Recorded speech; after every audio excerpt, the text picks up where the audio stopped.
name's Kira. My name's Elizabeth, and this is how I report on Egypt.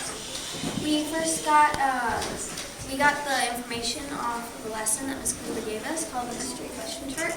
This is the chart we use for it. We answered almost all the questions. And we're going to present our information to you after we tell you when Egypt began.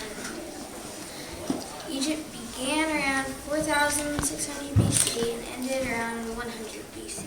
Now Elizabeth is going to talk about her information. I have gathered some interesting information I'm going to share with you.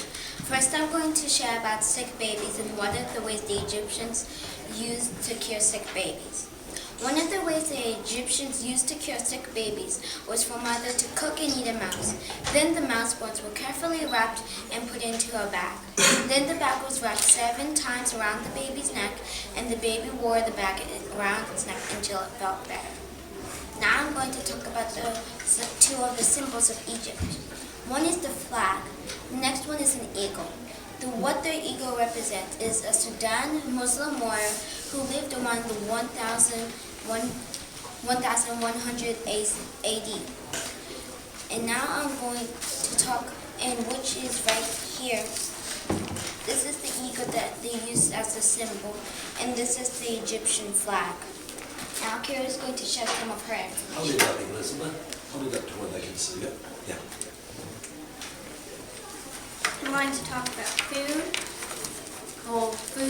food in general, and then bread, and then beer. Okay, Egyptians loved to eat beef if they could afford it because it was very expensive because the cattle needed the land to graze, and that took up very precious land. And they didn't usually eat mutton and goat because they didn't think that was very good, and they considered pork and fish. Pretty poor families ate bread, beans, onions, and green vegetables, but that got pretty boring. Really poor families lived off of boiled papyrus roots, which is what they used to make paper. Peasants had their own vegetable patches, so they were pretty well off with vegetables. And they raised all sorts of birds for eating, like teal, geese, cranes, and pigeons.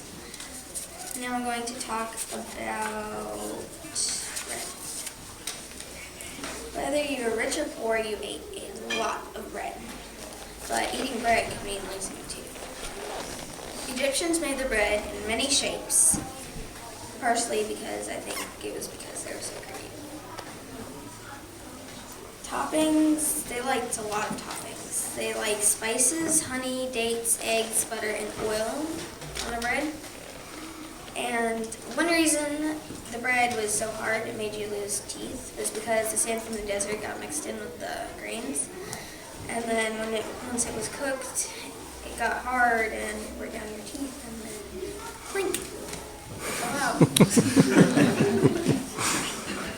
Now I'm going to talk about beer. It was their favorite drink. They drank wine, beer, and water, because that was about it. They didn't really have lemonade, Kool-Aid, or Pepsi. So pretty much all they really drank was beer, wine, and water. They even gave their children beer, which is very alcoholic. And now Elizabeth's going to talk about Anubis. Anubis was a very important god of the underworld.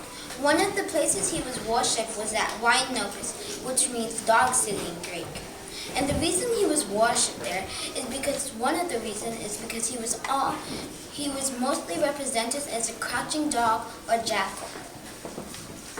I'm going to show you a picture that I drew of Egypt. We have the Red Sea over here next to the Blue Nile. We have the White Nile over here, which branches off this river. Then we have this city over here, Thebes, I think it is, the Valley of Kings, and we have Lower Egypt. Lower Egypt is pretty much all of this. We have several oases over here. And we have Giza, and we have the Mediterranean Sea. Elizabeth is going to tell you about the Niles. Well, the Blue Nile is just another Nile, and the White Nile is also another Nile. And then some point in the river, they join to become just one Nile. I'm also going to show you a picture of a pyramid, and I'm going to point out where it got buried and things. Over here, it's sort of color-coded. So we have like, the green is the outline of chambers. We have 4. One over here, one tiny one right there, one right there. The red is the outline of the pyramid, and the blue is our passageways. One, which is up here, is the Pharaoh's burial chamber. 2, which is that tiny one green thing, is the servant's burial chamber. 3 is a large corridor connecting to the Pharaoh's burial chamber. 4 is an upward passageway.